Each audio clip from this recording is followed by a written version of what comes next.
Good afternoon, everyone. I'd like to welcome everyone to today's session with Mr. Lindsey Sarjeant. This meeting is being hosted by AMMEA,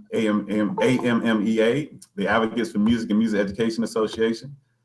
We got so many people logging in here. I'm trying to do two things here at the same time. Where our purpose is to cultivate, support, and enhance music and music education in the state of South Carolina through fostering academic partnerships, professional learning opportunities, and resources for classrooms.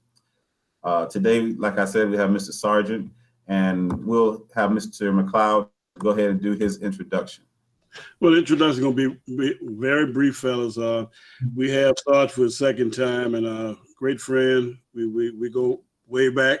And I always think that the sound of the Marching 100, if you like it, then you're looking at the sound of the Marching 100 right here. He's a very good jazz keyboard player, clinician. But the one thing I'm impressed most about Sarge was that we played a piece called Man in Veen, and we couldn't find an organist. And so somebody said, well, you know, Sarge is a jazz piano player, and that rascal got on that organ. And that was a masterpiece. If you want to hear it, it's in the 99 band camp where he played the organ. Just an amazing thing. So he's a polished organist, keyboardist. He's a great jazz artist. Played all around the world. He has a great jazz group himself. From That's the Way of the World, which was his first arrangement. Wow. He'll admit that sucked. So what you're going to hear today just is amazing. In my opinion, he's the greatest, and what he does with just how he does stuff with just rhythms is amazing to fit lyrics that the way he wants it to sound. And so we're fortunate today with the format that we're doing today. We're just going to play a selection of a song, and we're going to listen to it, and then you get to ask him questions about how did he did this. We don't want too many questions because we want to get through. We're doing three songs.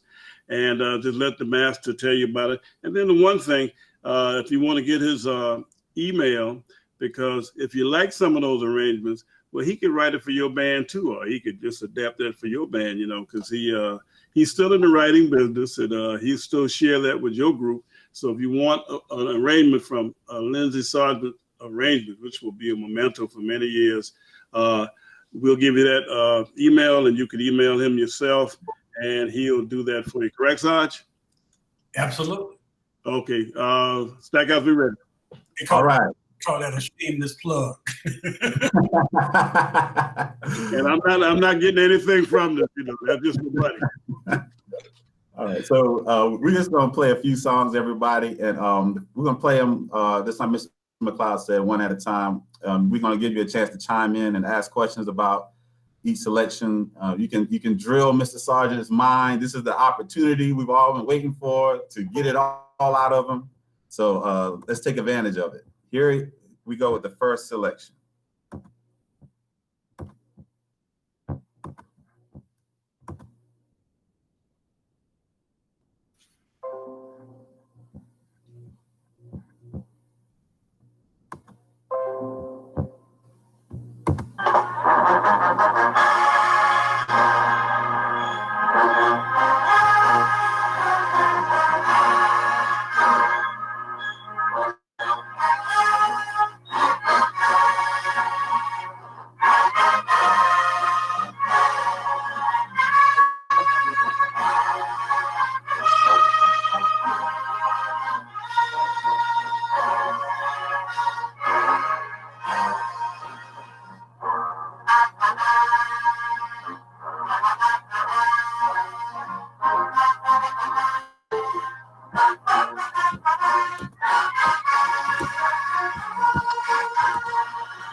All right.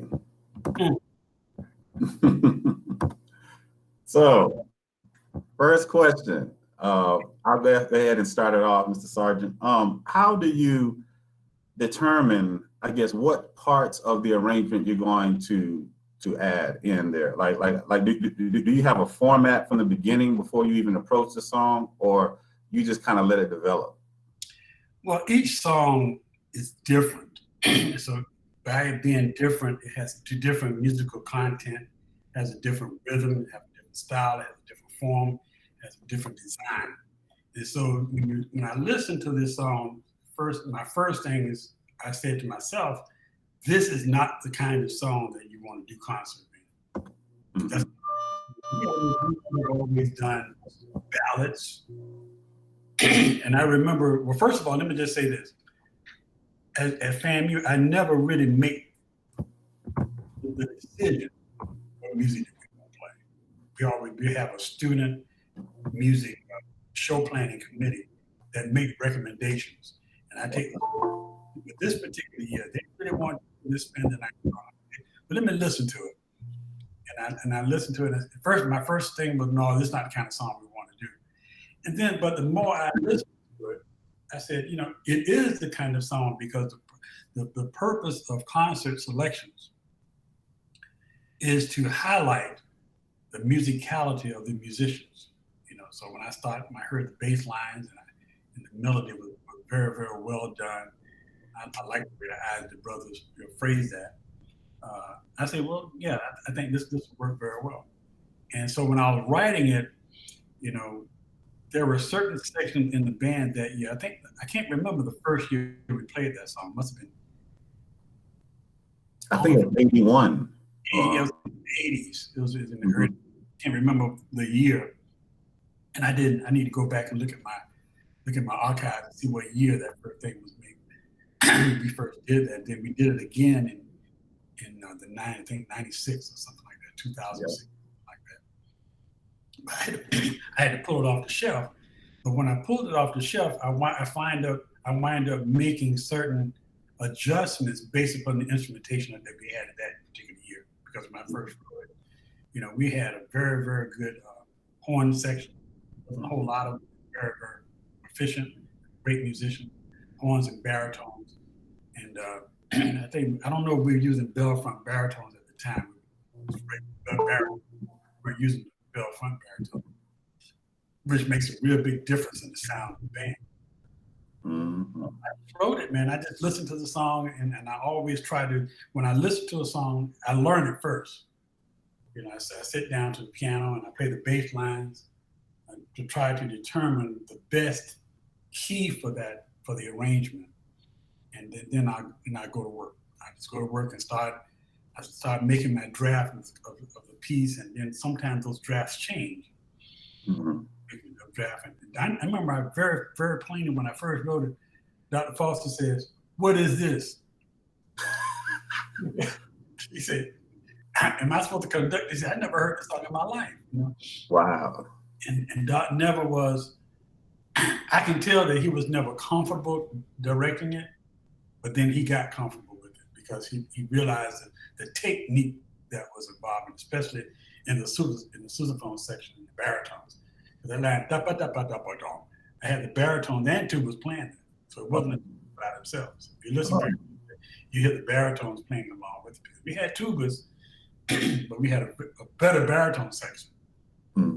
So in order to get the weight on that bass line, I put the baritone with that. And then in my first draft, I even had tenor saxophone playing. Oh, wow. Bass, baritone, tenor saxophone playing that line. You can't really hear. I think I wind up taking it out. But then when I redid it, replayed it, I took the baritone parts off because we had a fantastic tuba section when we did it the second time, and I took the baritones off. And it had the tubas play that line by themselves. Wow. So, but the arrangement itself, the only thing about that arrangement that I'm not sure if I put a modulation in that piece or not. I don't think so. But usually I put a modulation in that to kind of give it a flavor. And Yeah, I don't think it modulated to the ending. That ending was a whole modulation in itself. ending, You kind of I used a compositional technique called sequencing. Take a motif and you sequence it in different keys. That's what that bum bum ba bum bum ba da da da. It's not an exact duplicate of the motif, but it's a facsimile of the motif that I use to make that ending. And of course, I use what we call harmonic variants, where it had a diminished triad leading down to the tonic in the ending. So people check it out, you see that diminished triad going to the ending. And I was using all. Apologize about the bell. Yeah, I was using the diminished triads at the ending. It's kind of things I use when I play keyboards. I use that ending sometimes in certain songs. So I just incorporated it with the band, and I think it worked. I think if I go find my sketch right now, you'll probably see probably 3 or 4 different endings that I put to that piece. Wow. Is that something you usually do? Yes. I'm not the kind of guy who write from the left-hand corner to the right-hand corner, then I'm done. No. I write from the left-hand corner, and then the left-hand corner might go back and redo that, and I write. By the time I get to the end, I listen to it, so no, I don't want to do something different. So a lot of times the endings, I do different things at the ending to see which one would get the better results based upon the tonality of the piece and the motivic development. Right. We have a question from Oscar, right? Okay, Oscar. Hey, Mr. Sarjeant, it's me again. You kind of led into my question. One of the big things I've always loved about your arrangements are your endings, because it's almost like telling a story, and that's like a big ending to a good story. What's your thought process when creating your endings? To try to create something that will, just like somebody giving a speech, you remember the first part of the speech and you remember the ending, but everything in the middle is a blur, So it's very important that a piece have a good introduction or a good start, but your ending has to be just as exciting, something memorable. So I've always felt that that's what's needed. And I used to write my endings in a way that I knew Dr. Foster and Dr. White would love for them to be, because they are fantastic conductors within themselves. Dr. Foster was very flamboyant, so was Julian White. And so my endings were based upon, because I was the arranger. And I didn't conduct the pieces, If I had to conduct them, that might be a little different. But I knew that they liked to conduct in a certain way, so I had to. So that's my thought process in writing all the endings. Plus, I'm a very firm believer that every song, whether it is a dance routine or drill or concert selection or stand music, every song should have an introduction, it should have an ending. If I write a stand song that's only 30 seconds long, you better believe it. If I write it, it's going to have an ending on it. I mean, like I hear a lot of arrangers write songs and bam, they hit the last note. The last note is the tonic. They just stop writing and just put the tonic at the last note in unison. Well, I never do that, because I think that every song deserves, I don't care if it's 2 notes, 3-note chord, or da-dee, or something, ba-ba-do-dee, ba-ba-do-dee, something that's going to be exciting at the ending. I always write it like that. So when you hear songs, and I don't think I've ever written anything that the band played that I just ended it. I just stopped writing. A lot of arrangers stop writing.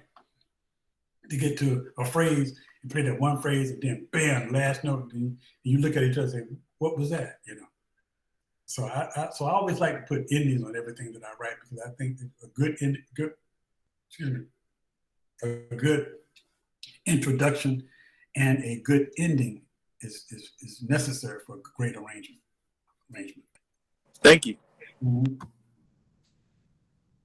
All right, so we're going to keep it moving right along to the next selection.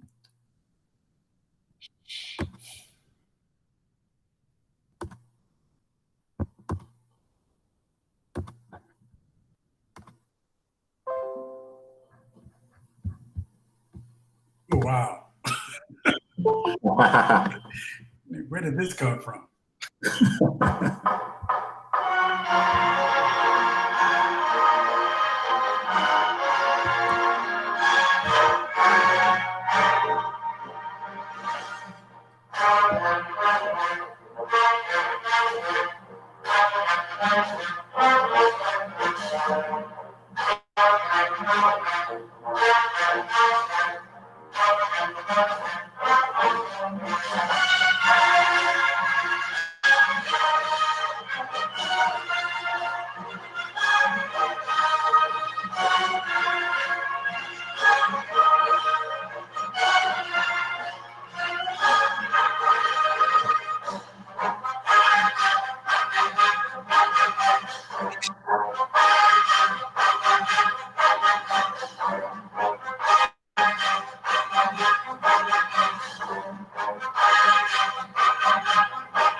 All right. So I had the first question I had about that one is in our style, HBCU traditional style, we have a lot of I guess what you call, we utilize medleys a lot, and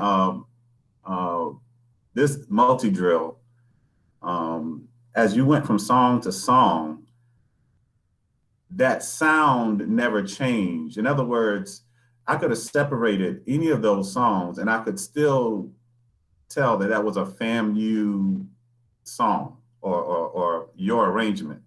How do you keep the style so consistent from song to song, and from year to year, for that matter? That's a very good question. And let me just start to say that how fortunate I have been in all of these years to write for FAMU, who always had great musicians in the band. I mean, everybody and most people in that band can be a first, second chair wind symphony. So we've always had great musicians, and I've been very blessed to have always had that consistently year in and year out. And then in the marching band idiom, you have basically three instruments that you write for. You have write for trumpets, write for trombone, and those instruments are considered to be what I call power instruments, powerhouse instruments. And now most bands would have trumpets, and they would have mellophones, they would have F horns, however you want to call it. And then you have baritone horns. You have the bell front baritone horns that give you a much more blatant sound, much more brassier sound.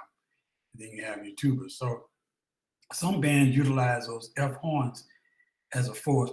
I don't necessarily use it that way. I just think that in every arrangement that I do, you have to I put myself as an arranger, I put myself as a trombone player, or I am a trumpet player, you know, that's my major instrument, trumpet. People think it's piano, but trumpet is my major instrument. I marched with a trumpet for 4 years. And then you have your woodwinds that are designed to support the brasses. You know, so and a lot of times, you know, I've been fortunate too that we have had great woodwind sections with great tone quality. Because, you know, most woodwind sections in some bands, man, the intonation is so bad, you don't want them to be heard, period. You know, but in our band, we've always been fortunate to have that. So when you start putting the brass sound against the woodwind sound, you're gonna get a combination, you know, of that. It's kind of hard to describe. If you had an all brass band and then you have FAMU band, you're gonna get, if I can do the same arrangement in an all brass band versus a FAMU style band, we will have the same arrangement but different sound. And the different sound is going to come from our meshing together of piccolos. We don't use flutes, we use piccolos because flutes cannot be heard unless you had about 40, 50 of them. That's the only way they're going to really be heard. But piccolos have a tendency to play that upper partial, you know, of the first trumpet part, which is make the melody just have a prevalent. So, and I put myself as a baritone horn player, I put myself as a tuba player, say, now, if I'm playing tuba, what kind of line would I like to play? If I'm playing trombone, what would I like to play? Some arrangers I've noticed would write trumpets on the melody all the way through a piece. Then they write the trombones will have chords, whole notes, half notes, some rhythm. Because every piece of music that's written have, every piece, you have a good melody, rhythm, harmony. That's part of every piece. I don't care what piece it is. And so in band, you have to see what instruments is going to provide that. Sometimes the trombones will play that harmony. Sometimes the trumpets will play the harmony. Sometimes I write where the woodwinds collectively will play the harmony and the brass section will do something else.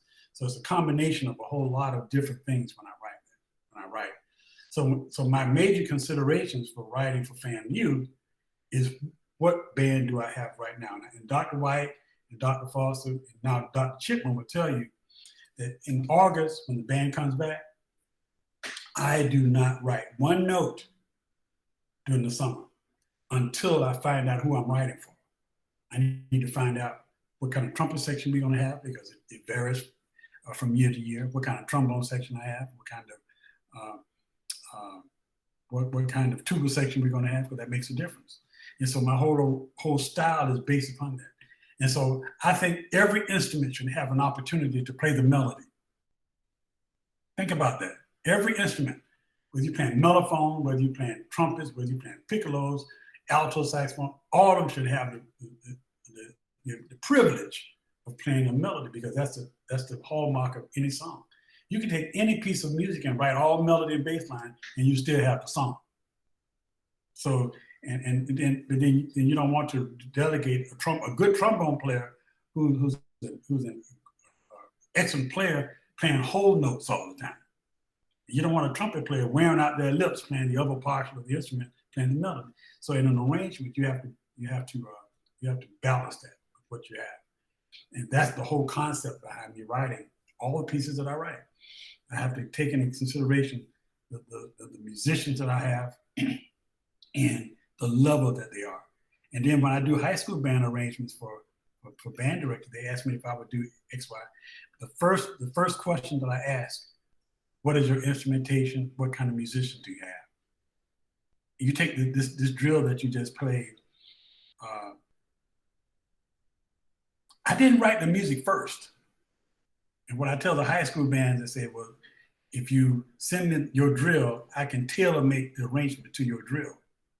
Sometimes they don't have the drill written, so what I'll do is just write the music first based upon their instrumentation. And sometimes, you know, you take this piece that you just heard, you heard the trombones and baritones, tenor saxophones playing the melody and the alto saxophones, right? But there are some bands that I would write for who would only have 2 trombones,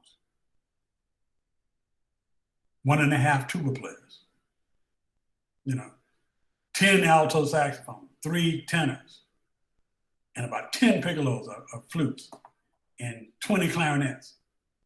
So your brass section is very skimpy. So what do I do? I rob Peter to pay Paul. I take a lot of those tenor instruments like alto saxophones, tenor sax, and put them all on what I would do, the way I would write for trombones. When the trombone time for the trombone melody, all those instruments will play that trombone part. So it's a matter of scoring. And that's the hallmark of many arrangements.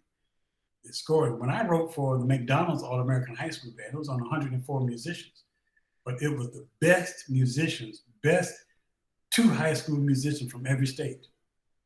Now think about the last chairperson in the McDonald's band on trumpet can also play the first trumpet. He'll be anybody's first trumpet player in anybody's high school band. He'll be section leader in it. So we had a band full of section leaders, 104 section leaders, even percussion players. And so when I wrote for the McDonald's band, it was just a pleasure because there was nothing that I could write. Those kids could not sight read the first time. In FAMU bands, basically the same thing. I never had an arrangement that I've written for FAMU that the band couldn't play. So that freed me up as an arranger. Now, when you hear this drill, you know, if I had to write that same arrangement, if I had to write that arrangement first, and then give it to the drill writer, it would have been done completely different. I would not have had certain repeated sections.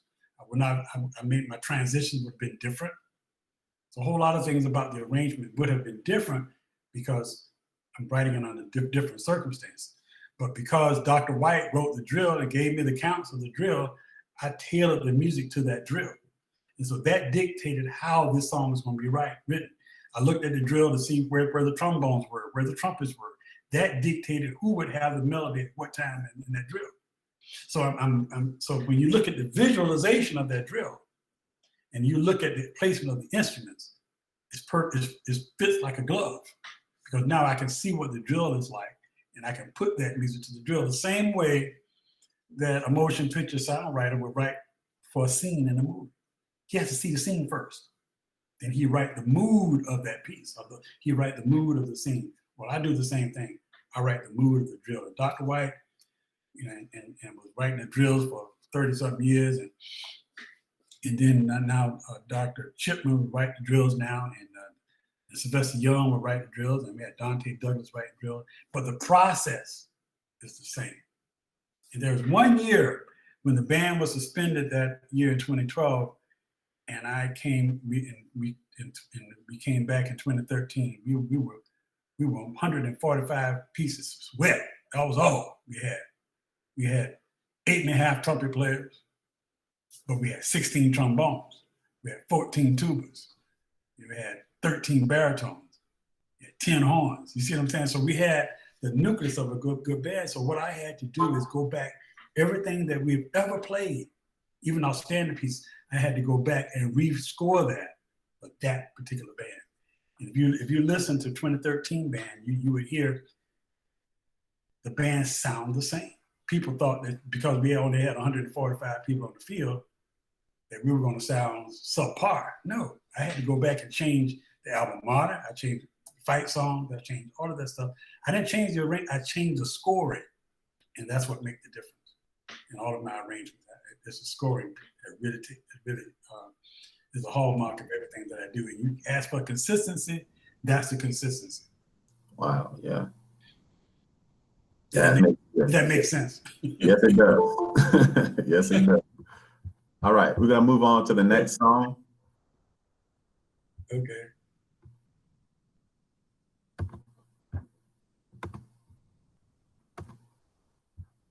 Okay, I'm in suspense to see what it is. It's my favorite. Oh my goodness.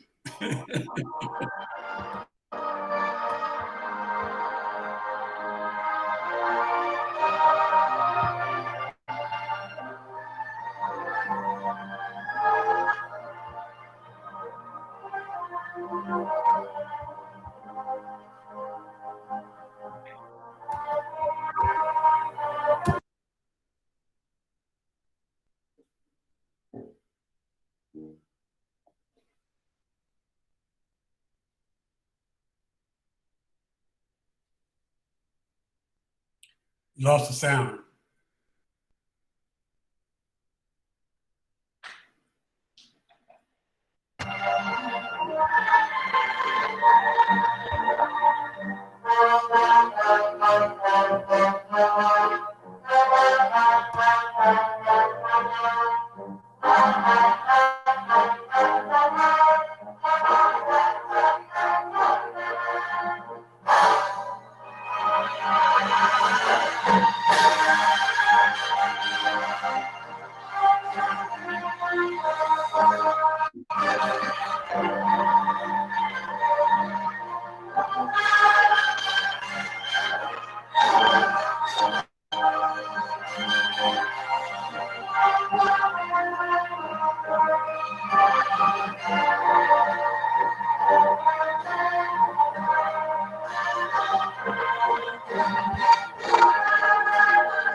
Wow. Wow. All right. So with that one, and that was really, I guess, one of my first FAMU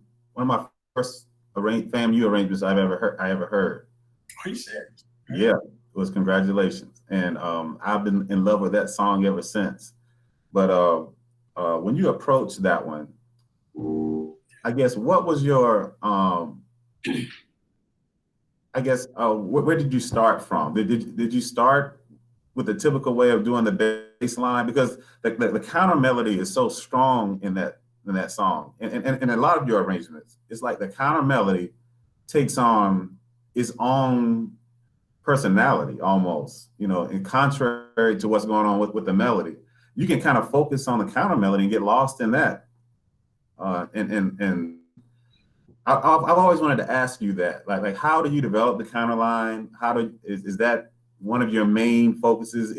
Are you kind of going with the melody against the counter line? That's how you create it, or does it just happen organically? How does it come about? Well, I'll get to that question because that's a very good question. I remember every song that you played, every time I hear one of my arrangements, I can almost tell you what was going on in my life during that particular period. Wow. How the arrangement came about, because that your environment makes a big difference. I remember this arrangement very carefully because we had decided on another concert selection, and I had already done. I can't remember what it was because we never did play it. I wrote it, but we never did play it.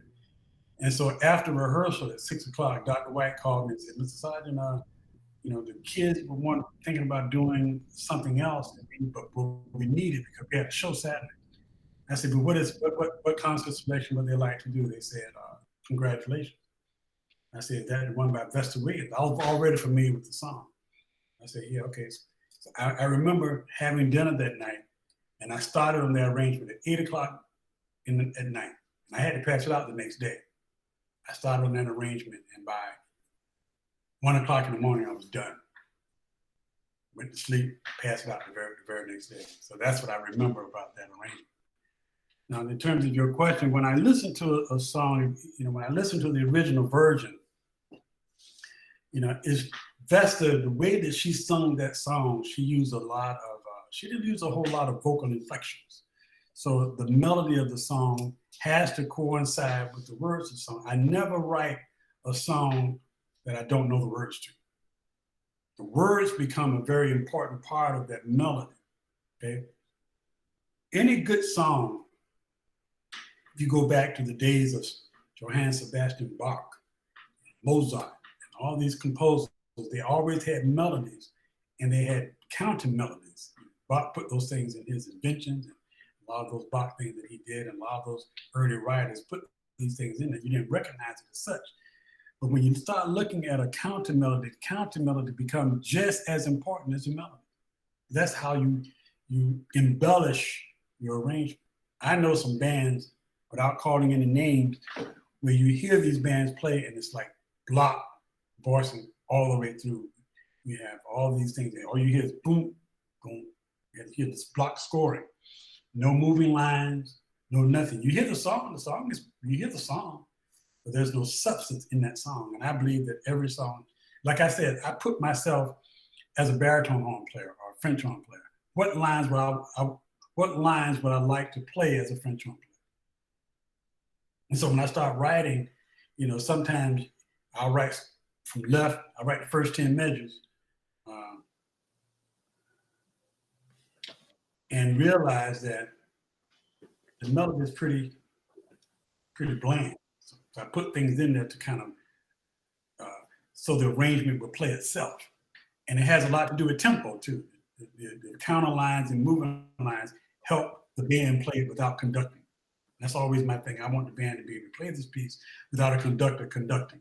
In order to do that, you have to have every beat accounted for. That making any sense? Okay, so when I write the counter melodies, you know, I'm filling that gap. You'll never find an arrangement where I'm just writing whole notes and half notes and whole notes, unless it's a chorale of some kind. Well, Sarge, question for you. You know, from those early arrangements you did with Congratulations, and then you remember, and I'm telling you, when you did that in '82, and then you did Miracles in '83. Jeez. You had counter melodies that were very productive and said a lot. But now it's kind of evolved where you do multiple counter stuff now. You just, it's like a lot. Stuff be coming from all over the place. I mean, I just don't. Well, that's what you call evolution. You evolved as an arranger, and I started doing a lot of experimentation. Like one of the things that I've noticed myself that I made a very conscious effort. I used to get yelled at all the time by our tuba players. You know who used to yell at me all the time? Ralph John Paul, when he was in the band.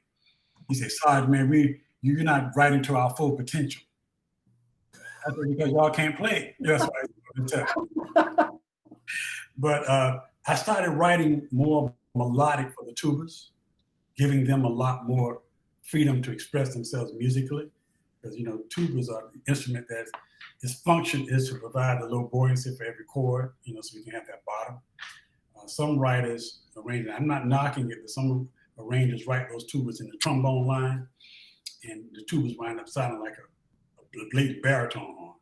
So I never wanted my tubas to sound like that, but I wanted them to have a more melodic content. So a lot of my lines, like this one song I wrote, arrangement I wrote recently, It Kills Me, I think it was, and where the tuba line had a life of its own, you know, because the tubas wanted to be featured, just like the first trumpet. They want to be featured too, you know. So tubas need some love too.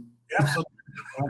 So that's where I treat every instrument, you know, and sometimes the editing of an arrangement is for the purpose of putting these spices onto the arrangement. Whenever I see a place where I can put a moving line, I put it in there. And then, of course, when you have a great woodwind section like we have, I think one of those pieces you played, you heard the woodwinds, you know, how, you know, even Congratulations, you had the woodwinds, you know, at the end. I say there should be a time when the woodwinds say, "I'm present." And that's the reason why I do that. If you listen to my arrangement very carefully, the woodwind play a very, very important part. If you notice Spend the Night, I just heard Spend the Night at the ending, woodwind, da da be da da be da da be da da. Yep. Well, who does that?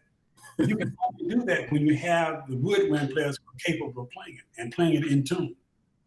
You see, and you know, I take care of my girls, you know, because I take care of so you agree with me, you know, but yeah, I mean that's I give all kinds of considerations when I write. I just don't write from the left hand corner to the right. No, I sit down and I study almost every part of the piece, and I say, how can I enhance this piece? But sometimes, you know, when you do it like a drill, and you do stuff out on the field, you don't have, you can't write a whole lot of moving lines because it's not going to be heard. So when you write a drill, it has to be in your face type stuff. If you're going to write block chords, that's the time to do it because band is spread it all over the field. The concert selection where the band is in that concert selection. Now think about this too. A lot of bands that I've seen, they move into concert selection. Who do they have down front? Trumpet, brass, Trumpets. trombone. And guess where? They're the woodwinds. And guess where the woodwinds are? They're either out to the side or they're in the back, right? Yeah. That's a whole different kind of sound.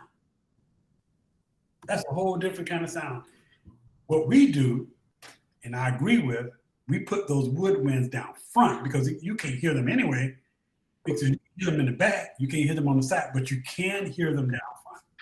And so when you start talking about timbre and mashing that woodwind sound with the brass sound, you can get a different kind of sound. I can have the same arrangement, put those trumpets down front, trombones right behind them. You can get a completely different sound out of the band because the trumpet's going to dominate, right? And the trumpet should dominate on a drill or something like that. But when you're trying to highlight the fantastic musicians that you have, the woodwinds have to be heard. You have to spotlight them in some kind of way. If it's a trill here, a run here, because the mind is going to hear things that are different. So if your trumpet's playing in the middle and you got woodwinds moving on a moving line above that, you're going to hear that. So I have to give that consideration. But now if we had the kind of woodwind section where they played out of tune and bad tones and poor reeds and stuff like that, no, they're going to stay in the background. All right, we had a question, several questions. First up is Delvin Wilson. Okay. Just 1, 2. Yeah, we hear you. Can you hear me? Okay. Well, first off, Mr. Sarjeant, I'm a really huge fan of your work, and my question is, in using your embellishments and in using the color that you use in your writing, do you ever get a sense that you ever did too much or too little to an arrangement? All the time. That's part of my self-evaluation. Every arrangement that I've ever done, I take this to the bank. Once I hear it, I said, darn, I wish I would have, should have. And if any arranger never says that, then you're mediocre. You have to constantly evaluate your music to see if it's good, if it meets your standards. It has to meet my standards. Sometimes the limitation that I have in writing is the song itself. Sometimes these songs, man, that they want me to write, they ain't worth the paper they printed on. That's not what I want to say, but some of those songs are just sorry, man. But so you wind up having to do a lot of things to enhance the song. Right. So, being a pianist, like I don't write, if a song I listen to on the radio we have a 7th chord in it, I said, okay, I hear the 7th, but I'm going to add a 9th. I'm going to add a sharp 11. I'm going to add something to help embellish the arrangement. Right. I don't want to ever take away from it. I'm going to make it better. And sometimes by making it better, I use a 6/9 chord. Instead of a major triad, I use a 6/9. That immediately opens up the sound to that melody, to that chord. So there's a whole lot of harmonic substitutions that I use, a whole lot of embellishments as far as arrangement is concerned. But the one thing that I will not fudge on, I will not fudge on the melody of the piece. Melody is very important. And I will always try to maintain the integrity of that piece that I'm writing. And maintaining the integrity, but enhancing the arrangement, not taking away from it. And sometimes I hear arrangements of certain bands, even some of the white bands, and I'll turn around and say, what in the world is that? What are they playing? You don't know what the tune is because they were not true to the rhythm of the melody. They didn't know the words to the song. Mm-hmm. So the song that you write, you have to know the words. Because congratulations, I think Vesta can sing right along with the band. Right. That's very important. That's very important as an arranger to maintain that integrity. Some arrangements that I've done, I remember in the early days, McCloud, when I was writing, I hated to listen to my arrangements. Oh, I hated it. I would go to rehearsal, I just close my ears and I can't listen to this, so it's bad. We did too.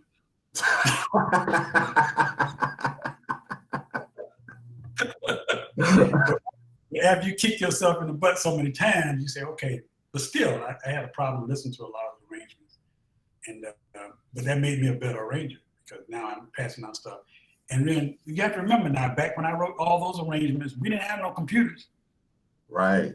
I don't even understand how you approach those kind of lines like that, man, without to hear it back, you know? Well, one of the things that helped me, it may not help everybody else, is that, you know, you have some music people who are music educators, some people who are music performers. My area of study was music theory. So I studied the theoretical concept of music. I studied how this music came together from day one. And the thing that I studied the most, that intrigued me the most, was the study of 17th and 18th century music. You know, that's the foundation by which all the pieces were written after that. And I remember in grad school, one of the things I had to do for my comprehensive exams, they gave me a piece to do by Handel, I think it was. And I had to take this Handel piece, had to change the harmony, then take the bass line, make the bass line a melody, and then reverse it. Think about it. I had to take the bass line and make a melody out of the bass line and rescore it in the same style as Handel. Think about that. About the person who had to, you know, I was taking this music class. Dr. White and I both had the class at different times, but there was I think world literature. I had that one semester. I had to analyze all movements of 35 symphonies. All movements. I had to do a structural analysis, harmonic analysis. By doing that, man, you learn the techniques of all these different historical writers, and you see where the music came from. And so I tried to incorporate a lot of that stuff into my arrangements. And then, of course, when I started studying jazz and realized that the fundamentals of jazz is the fundamentals of music. Nothing changed. The chord functions are still the same. The way that chord function within a song is still the same. Functional harmony is still the same. But what you do, you embellish that functional harmony to suit the style. And you're talking about contemporary music, you're talking about stuff that people are writing on the radio, playing on the radio, you know, a lot of that stuff is quite good. Some of it's bad, but some of it's quite good. Well, so and you take it and you embellish what's already there the best you can. Well, Rod, you know, Stackhouse, just to make a point, you know, to hear your arrangement is something, but to conduct it for the first time, I don't know what that feels like. But there's a gentleman on the air, he could tell us what that feels like. Could Dr. White chime in and tell us what it feels like to conduct some of those songs? Dr. White on the call? It's a wonderful thing. Is he on? You see him, Stack? Stack, you on mute. Let me see if he's still here. Hold on. He said he should be there.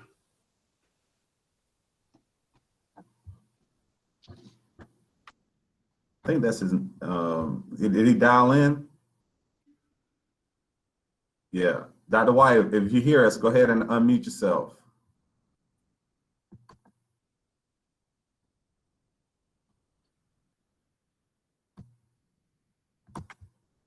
No, I don't think that's him. Maybe he'll be back. I think he left us, but yeah. I can say is that one of the greatest joys that I had as an arranger watch Dr. Foster in action. So one day, like Dr. Foster didn't know any of these pop tunes. That's not his thing, you know. Right. And so when he heard an arrangement, he always turned to me and said, "You sure this is the one? Are you sure? Are you sure the band want to play this?" I said, "Yeah." And Doc did what I used to see Dr. White. And Dr. White did what Dr. Foster used to do is he'll take the score and he'll take it home and study it. And then when I see Dr. Foster's score, he would have red markings all over the score with things that he wants to emphasize, the phrasing that he wants to emphasize. And as an arranger, sometimes I don't think about these things. But Dr. Foster brought out the musical elements in all of these arrangements. And when I hear some, and I think that's one of the hallmarks of the Florida A&M band, is our phrasing. If you listen to the band, if you listen to even the routine, if you listen to the drills, you hear certain phrasing that's written into the music. It's written into the music, but it's rehearsed in such a way where they're actually playing that phrasing. And I actually love to see Dr. White. I used to love to see Dr. Foster just take those phrasings and just, I remember one time when I was a student, Dr. Foster would just rehearse 3 notes for 30 minutes. Am I right, McCloud? 3 notes for 30 minutes because he wanted those notes to be precise, steam or tag. Right. And then I listened to some college bands. I listened to some black college bands where they don't even know the definition of phrasing because everybody just play what they want to play. You know, and the arrangement could be good, but the way that they're playing it is not good. You see, there's a difference. You know, and I've always marveled, and I sit down and when I pass out an arrangement, you think I would pass out an arrangement and then go home? No, I pass out arrangements. I sit back and watch. McCloud, you know what I'm talking about, and watch Dr. Foster put his magic on it. Watch Dr. White put his magic on it. Now I'm watching Dr. Chipman put his magic on these arrangements, and it's fantastic. I mean, they have the band do stuff. I said, damn, I didn't write it that way, but I'll take it. We got a question, Sergeant, from Jerome. Okay. All right, how you doing, Mr. Sarjeant? Good. I have 2 questions for you, but I'm gonna try to fit it into one. So my favorite instrument, even though I don't play it, is French horn. I always love the fact that French horn has a beautiful sound. It has a really wide range. It can do like anything, really. I always notice I've had the opportunity to view some of your scores and study them a little bit. And I've had the opportunity to do march in the band. I've had the opportunity to hear the band as a spectator.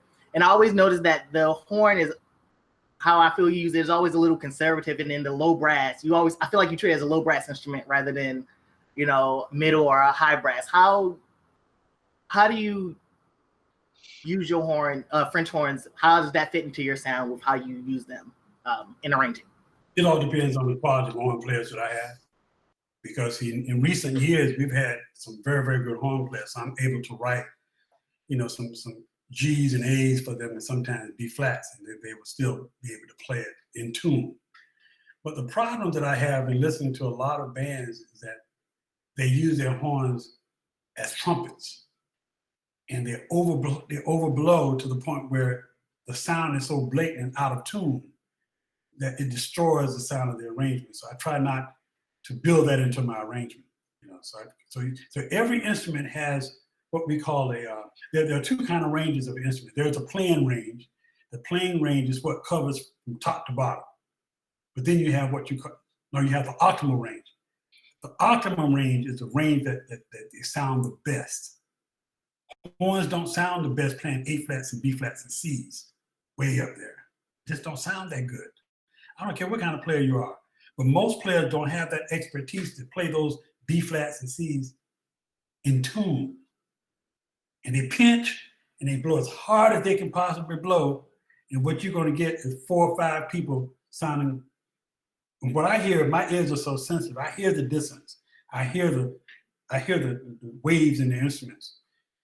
So that's why I don't write certain things for horn players. I don't write certain ranges for horn players. Now, in recent years, we've had the horn section that can play up there and play in tune and be able to play certain phrases.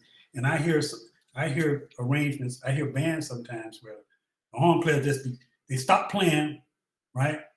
And they wait for the high note and hit the high note, you know. And then I said, whoa, where did that come from? You know?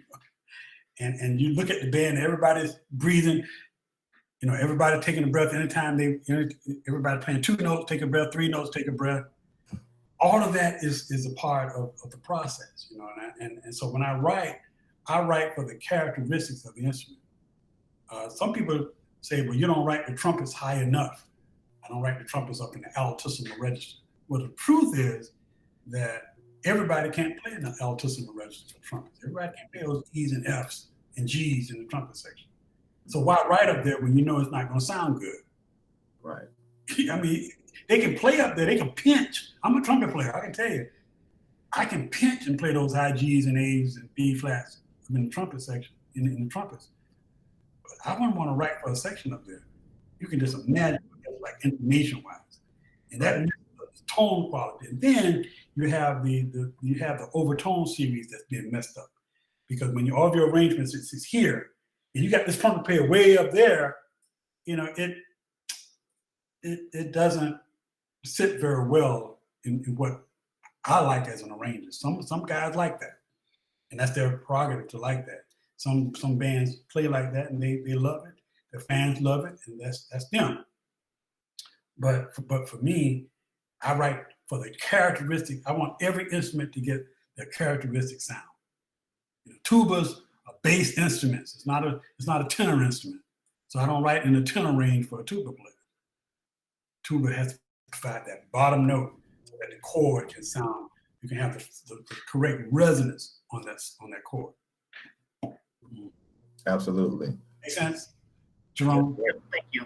Yes, thank you. Okay. All right. Next question. It's Christopher. Chris? Hi, yes. Hey, Mr. Sarjeant. Thank you for taking my question. I was on the last call for the band camp, which was awesome, and I appreciate you being on this call as well.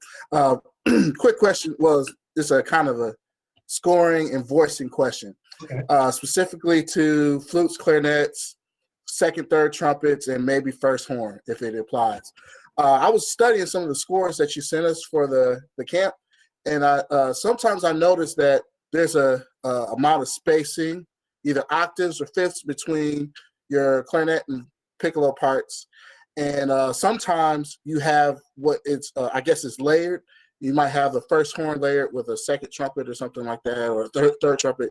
What in any of those situations, when do you, or how do you go about creating the space so that you could score those voices?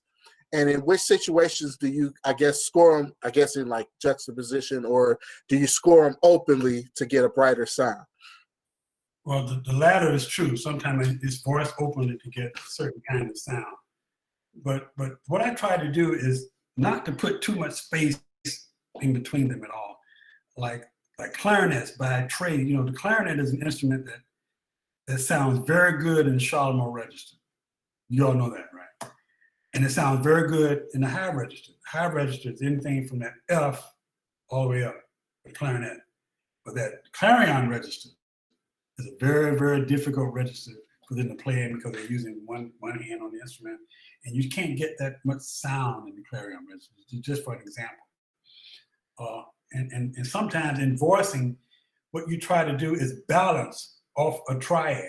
Say if you have a trumpets in 3-part harmony, and you might be top heavy with the first trumpets, it may not be a whole lot on the second and third trumpets. So you use your horns and alto saxophone to balance that out. Can you hear me now? You see what I'm saying? It balances out that chord. So when you hear that one chord, you hear the balance. Then you have the woodwinds, a clarinet playing the first trumpet part an octave higher to give it clarity. And then if the piccolo is playing the first clarinet part, then they're going to sound an octave higher. So you got that 3-octave range. So the melodies become very prominent in bands. And so the horns, I move the horns in and out. Sometimes they'll play a trumpet part, sometimes they'll play a part by themselves. So it all depends on the arrangement, it all depends on the song. There's not one thing that I have to do. It all depends on how I'm writing, what the song is. Because voicing sometimes, I think I told you all last week, and the voicing, I'm sure about the screenshot. You take a screenshot of it? Did you?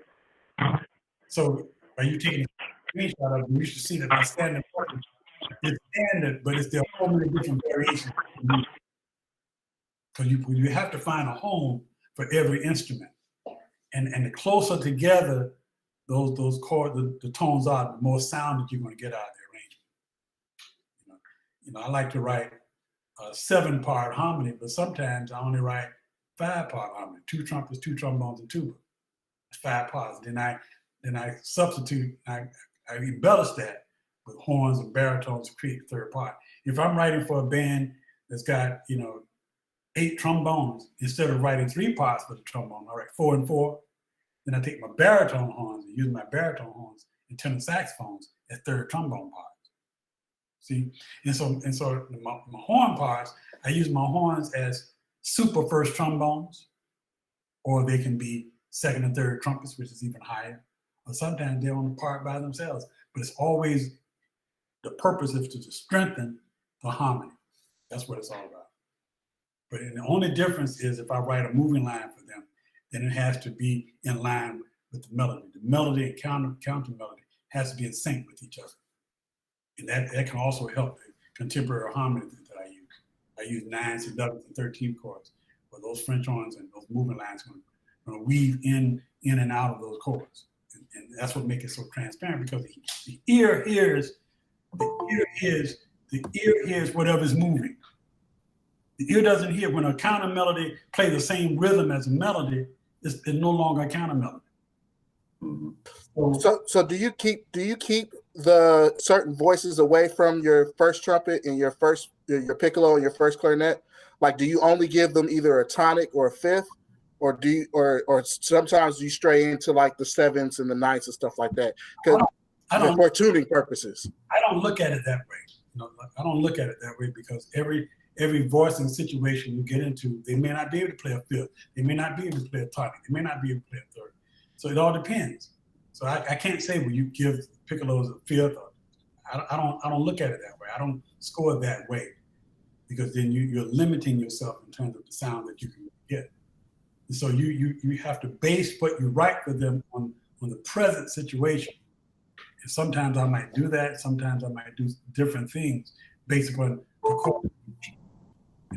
And the chord structure is based on how it fits. Like if I write a C9 sharp 11, a C13 sharp 11, a C13 sharp 11.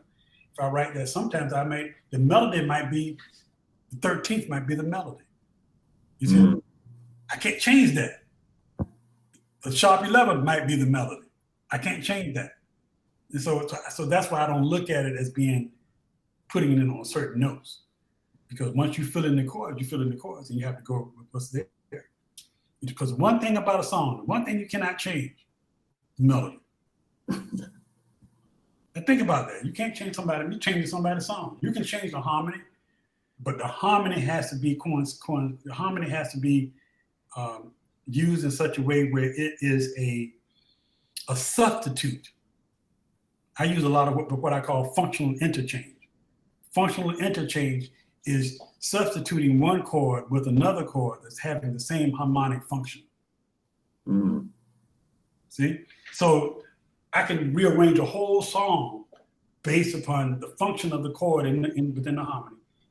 And that chord has to serve the same function. Like if I do a tonic chord, there are 3 tonic chords, there are 3 subdominant chords, there are 3 dominant chords. I have to determine whether or not I want to change the tonic chord, change one of those chords. And by changing those chords, I change the whole voicing. Mm-hmm. But the thing that remains constant is the melody. Piccolos, clarinets can always play the melody. If I have enough clarinets, I'll put them in 2 parts.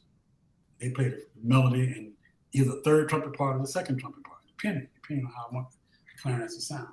If they're playing thirds, I'll put them on the first and second trumpet part. If they're playing, if the distance between the first trumpets and the second trumpets are 4, and I'll put them on first and third to give them that consonant sound. Consonant intervals. Consonant intervals are thirds and sixes. So I like to write a lot of thirds and sixes for clarinets 1 and 2.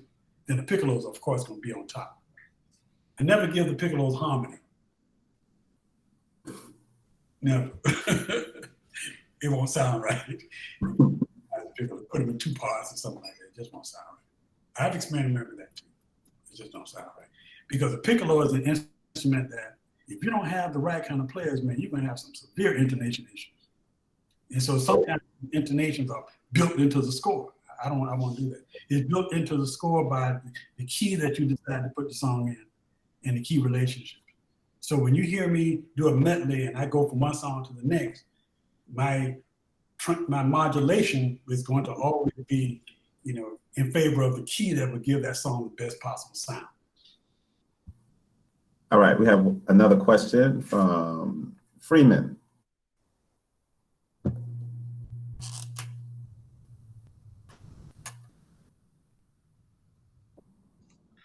Hey, I forgot what I was about to ask you. Mr. Sarge. You know, I was just thinking about how you were saying, and that was a while ago, about how, you know, certain arrangements, when you listen to them, you don't like them. And I get that same feeling too. Like, say, for instance, when I was working for Block Band, I was asked to write a drill number for Remember the Time by Michael Jackson. But then I've heard two arrangements of Remember the Time, and the one that really, really stuck out to me was yours. Really?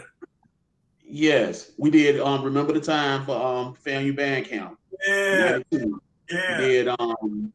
We did Remember the Time and mixed with, and then you looped it with Keep It in the Closet.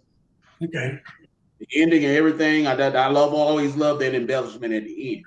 But I was listening to it and I'm thinking, well, dang. I'm like, well, how can I ever top, you know, which I've never top, you know, how would I, you know, because I can't write an arrangement like the way Sarge wrote that. Right. Because I was like, but you know, I had to go dig in and, you know, get creative. Right. You know what I'm saying? How do you, you know, really feel about, you know, when you listen to arrangements and things? Because sometimes I go back and listen to arrangements, I'm like, well, dang, this sounds cheesy. My embellishment sounds very cheesy, man. I don't like the ending. The main thing I don't like is the ending. You know, how do you deal with that? Well, I've been blessed in such a way, like I said, my background is theory. And so I believe that every arrangement you should try to maintain the integrity of that arrangement. And one of the things that I was complimented on many, many years back in the 80s, when the McDonald's band did I'm Bad and we did Thriller and all those songs. Well, Michael Jackson said at the time about FAMU, he said, I like the fact that FAMU maintained the integrity of my pieces. Michael Jackson is very sensitive to part of that. Mm-hmm. He like when you hear his music, he like what it sounds like the record. If you don't believe me, you watch this movie called This Is It. Right. Yeah. He said, I want it to sound just like dun, dun, dun, dun. He wanted the exact sound, exact chords. If the guy's not playing the right chords, he won't let him know. So I incorporate that in a lot of arrangements that I do. I try to maintain the integrity of the piece. And I know as a pianist, jazz pianist, that really helped a lot. My ability to play the piano really helped because I'm able to play around with chords and do different things that the average person just cannot hear. You know, and a lot of times I don't hear certain things. So a lot of times I have to do like some counter lines. I can't hear the right kind of counter lines, so I do it by the numbers. I do it by the rules and regulations of good species writing. Right. And so endings and stuff, that's very creative. I just don't write an ending just to be writing it. You know, I write an ending, then I start doing different things with, start changing the harmony of that ending. Then I come up with something real slick. I think it's real slick. And any arranger will tell you that. Even Joram Reed, you know, I see Joram on the call. He can tell you that, you know, it's just a creative process. It's a trial and error. You know, sometimes you write from left-hand corner to the right. You don't like it. You have to go back and do things differently. But I try to maintain the integrity of the piece and at all times. I don't care what piece it is. I try to maintain it. But the problem is, for me, is that the music of 2020 ain't worth a darn. The stuff on the radio, man, that stuff sucks really bad. Right. It really does. And we have to like sit down and it's the hardest thing for me to sit down and do like this and listen to a piece of, oh my God, what am I gonna do? You know, Right. And I have to get up and go get me something to eat, come back, have different ears on it, you know, just in order to come up with the concept for writing. So it's not as easy as some people think it is. It's very difficult to try to maintain the integrity. of some of these pieces out there, especially when you don't have anything to go on. And some of these pieces, some of these rap pieces that people want to play, it ain't no damn melody. Right. You got a bass line and a little synthesizer, beep, beep, beep, beep, beep. That's all bass line and synthesizer. You can't write a rap. What do? You write the foundation of that rap. You got to write what they rap to. That make any sense? Yeah. All the artists rap to music. You don't come up with the rap first. You want the music. Right. And then the good rappers will be in rhythmical sync with the track. Like Drake, Drake don't know what that is. Drake, he don't care about rhythm. Drake just talk all the way through. He don't care. But you take somebody like Busta Rhymes and all them cats, man, they cats were very rhythmical. Right. Mystical and all those guys, early guys.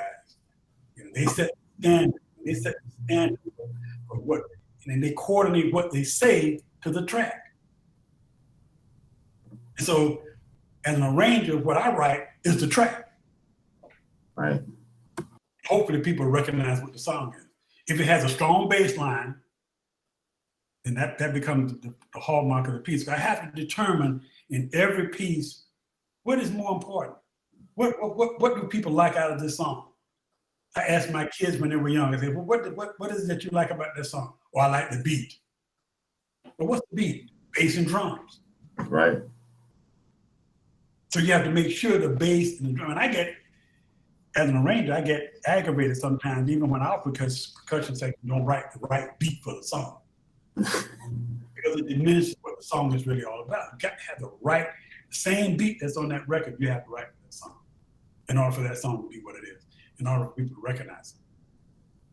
Because sometimes it's the drummer that makes the song. Yep. It's the bass player that makes the song. Sometimes that little synthesizer line, but never that rap, because you can't write that. Mm-hmm. Some people have tried and it really don't come out that well. So you start writing a lot of rhythm, single note rhythms. Yep. That they can't read. But you take a song like Contagious. But look at that song, the way that Ron was singing that song, is a melody. Mm-hmm. And you can write that melody. You see, that's what made that song so outstanding.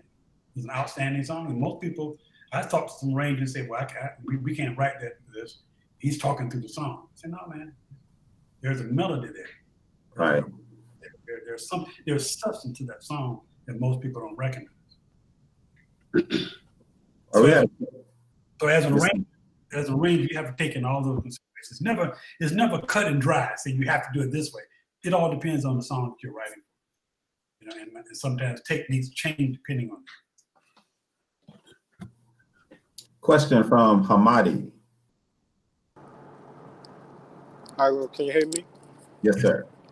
How you doing, Mr. Sarjeant? I'm a long-time trumpet player that played many of your arrangements. And oh, really? Yeah. So I'm a student of Mr. Linard McCloud. Oh, okay. Yes. And over the years, I've noticed that you're one of the few arrangers that puts small details like accents and crescendos and dynamic markings. What is your process of putting certain not accidentals, but certain accent markings and crescendos throughout your music? As an arranger, I have to tell you how I want the arrangement played. And that's what that's for. I mean, if I put an accent on a piece of note, that means you have to play that note a certain way. If I put a tenuto marking on it, that means you have to play it sustained. If I put a phrase marking on it, that means you have to play these 2-bar phrases. So it's very important. And I get so many arrangements where all I get is a bunch of notes. Mm-hmm. I look at arrangements of other arrangers. All I see is a page full of notes where they went in finale and did whatever, and that's all. There's nothing telling me what tempo it is, the style that it should be, and all of that is important in arrangement.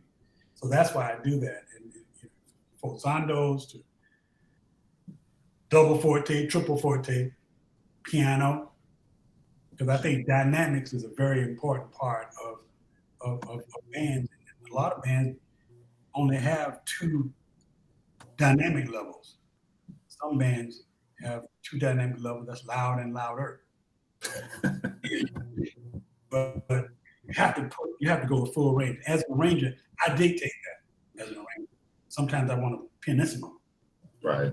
Sometimes I want that pianissimo to swell gradually. You have to write this. I have to write it that way so that when they read it that way. So every little detail I can put into arrangement, I do. Very seldom that I don't put any details in it. I have to, as an arranger, you're responsible for the style, the notes, the articulation. You're responsible for everything. And when you don't put it in your arrangement, then it may not exist because it's not going to be taught a certain way. The thing about Dr. Foster and Dr. White and Dr. Chipman and Dr. Young, even when they rehearse the band, they pay very close attention to things that I write. Because when I put it in there, that means I put it in there for a reason. If it's not in there, then it's left up to their interpretation of how it's going to be. So I try to give them as much not to worry about as possible. So you put it in the music and then it's there for them. And that's what Dr. Foster and Dr. White did in their score study. And Dr. Chipman too. He studied that school. And sometimes they may add their own little flavor to it. That's okay too. But very important that arrangers write everything that they have to tell the band how the arrangement should be played. If they don't do that, they can just do anything they want to do. I don't know that. Thank you for that question. All right, we're gonna do one more song to round it up, Mr. Sarjeant. We don't want to take up your whole day, but if you just entertain us with one more song, that'd be awesome. Where is it? Oh, now this one is one of my faves. Let's see what that is.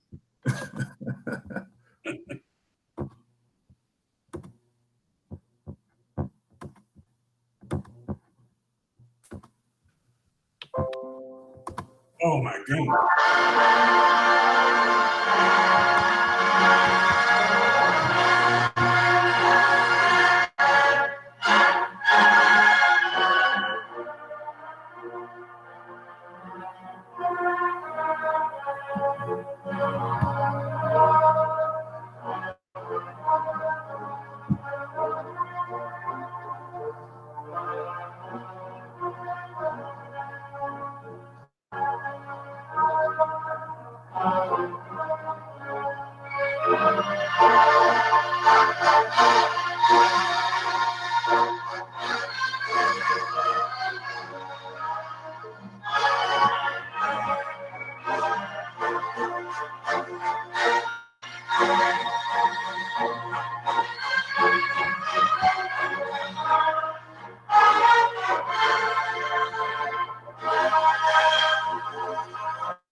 Stackhouse, because of the audience, he can't really tell you what he was thinking about because we talked about this song.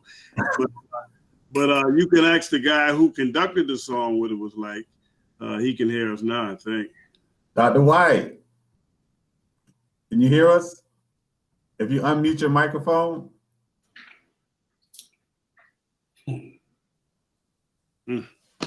He's on a cell phone, I think. Yeah, I see him. I can't unmute him, but he had to unmute it himself. Man, I haven't heard that melody. What year was that? Oh my God. Well, the Sweet Love is Sweet Love is six. Yeah. Sweet Love is six. We put together a medley for the classic, I think it was. Florida Classic is back. That's right. 08, 08, 09, one of them. Yeah, one of them. Yeah. You know, one of the things that I heard in putting that medley together, it was 06. 06. Yeah. One of the things that I heard, I went to in Jacksonville, I went to a R. Kelly concert. I get mute, I get unmute, but I seem to not be able to get away from it. Hit unmute again. Let me see. Hit unmute again. Let me see.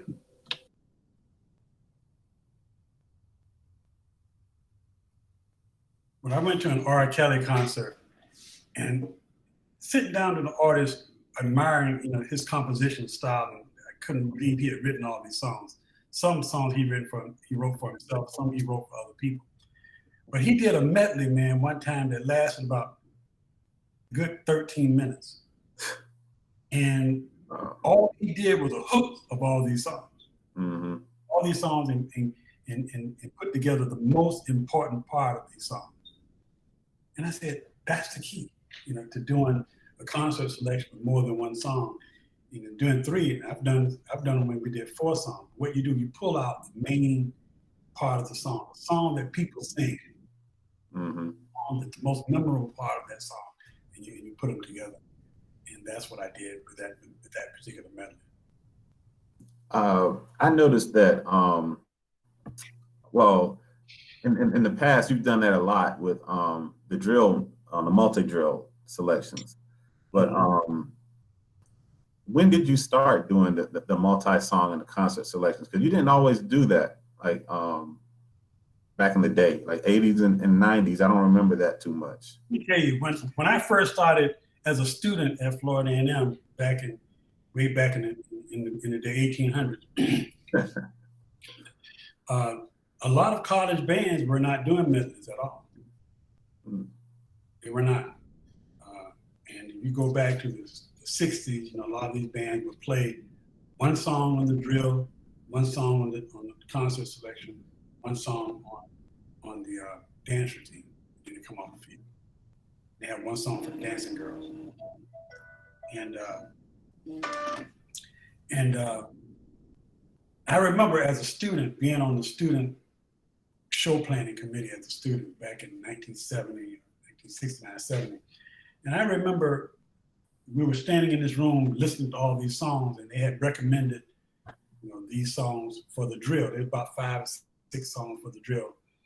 And they had about 6 or 7 songs for the dance routine, and we had to select one.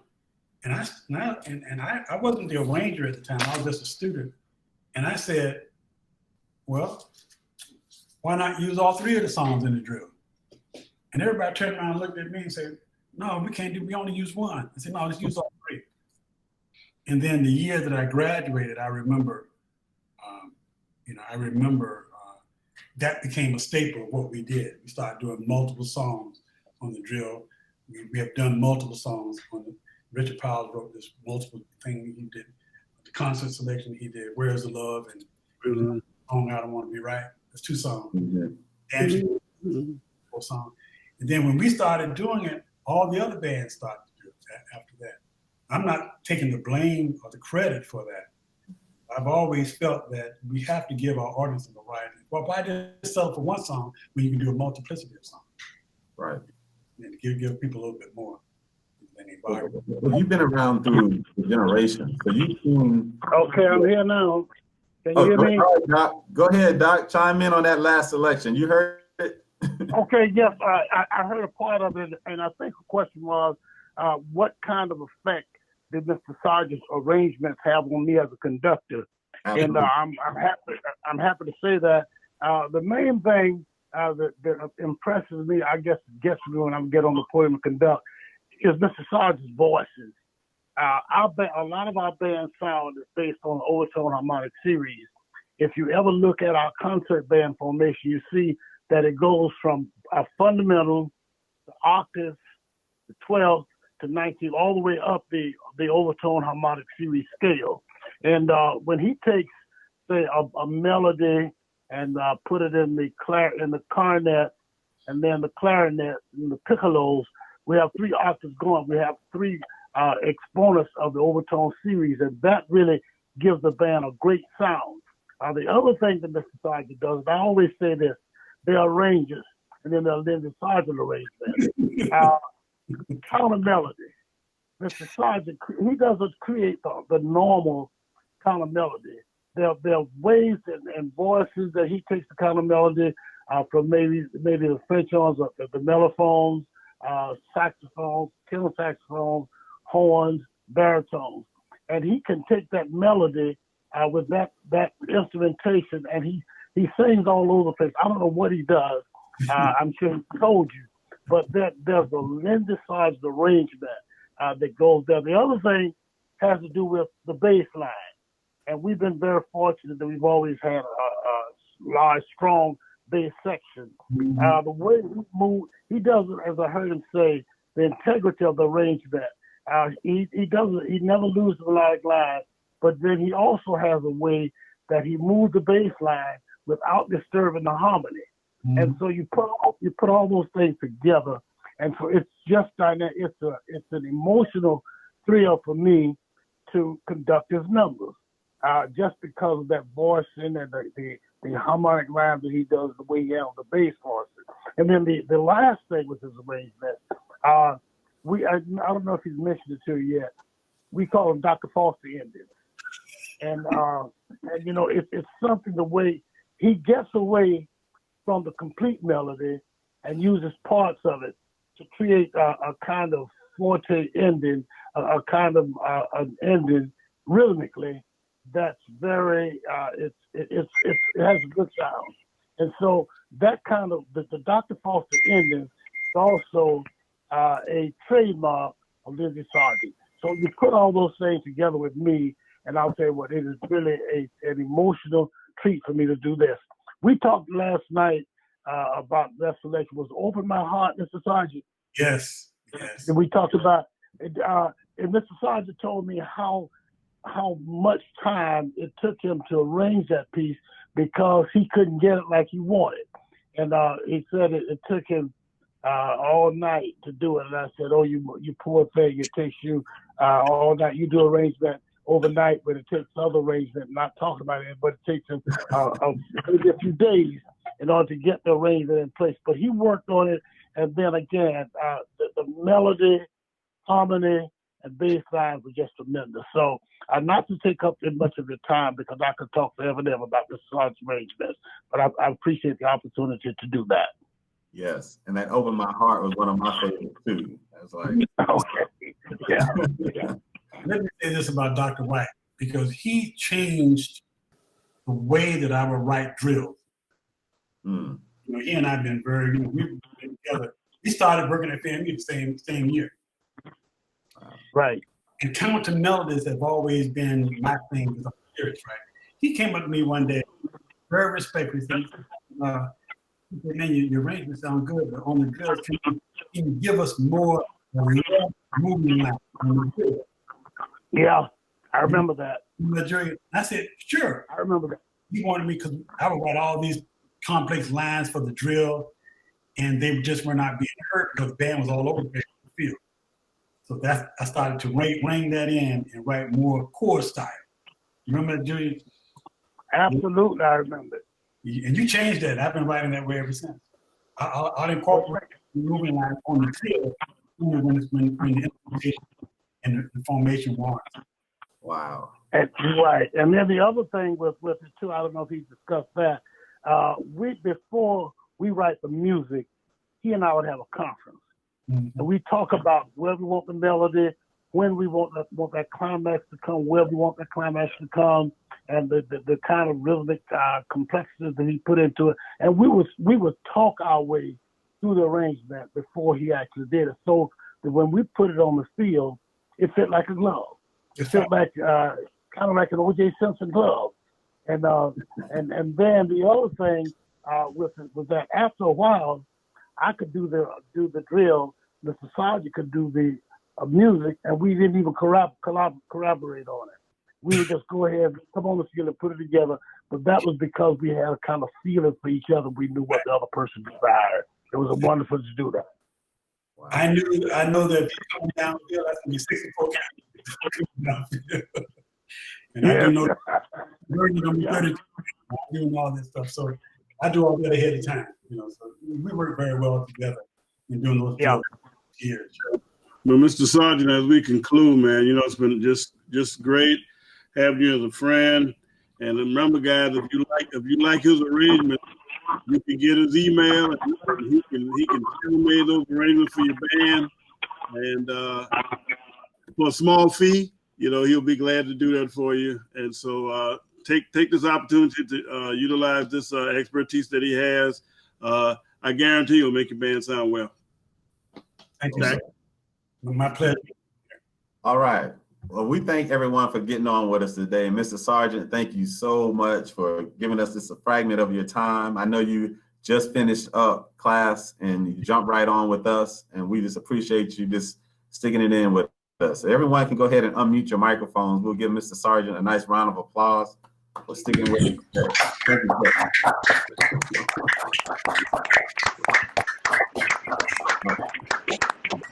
I think it's important. Check out.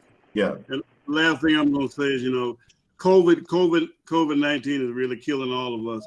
So, Sarge, don't be surprised if we calling you again if we don't get to go back to school. And we'll let some of these guys tell us some of their favorite pieces or favorite songs, and then we'll get it. And then we might give you a song to work on just for this group. And boy, don't be surprised at that. It might be a low change for milk money, but we'll help you out with that. Okay. Right, go ahead. Baby need shoes. That's right. But we thank you, Mr. Sarjeant. I think it's important for us to honor our legends while they're here. And we just want you to know that you're recognized. We recognize what you've given to the craft throughout the years, and we appreciate you from the bottom of our hearts. Appreciate you, sir. This has been presented by AMMEA. AMMEA is the Advocates for Music and Music Education Association, where our mission is to cultivate, support, and enhance music and music education in the state of South Carolina through fostering academic partnerships, professional learning opportunities, and resources for classrooms. Mr. Sarjeant, you contributed to this in a great way today, and we thank you, sir. This ends our presentation, and at this time, we're going to sign off. Mr. McCloud, you have anything else to add, sir? No, so everybody want to say hey to some of them guys on there, Jerome on there, and some others. So Michael Simmons. Yep, Michael. Carlton Wright is on. Joram, what's up, Joram? Yeah. All right. All right, man. We have some legendary folks with us today. Dr. White for coming on. Dr. White, thank you so much, sir, for everything, for your years of just educating us. I've been a student of yours from a distance down in Orangeburg with Ronald, but I appreciate. I remember the first time I met you, Dr. White, was at a South Carolina State's honor band clinic in 1995. You were the clinician, and it was before I became a freshman. I was a senior in high school, and I participated in that clinic. and learned a lot. And thank you for that experience, sir. But we're going to go ahead and sign off at this time. Thank you all for chiming in, and we'll see you next time, next week. Thank you.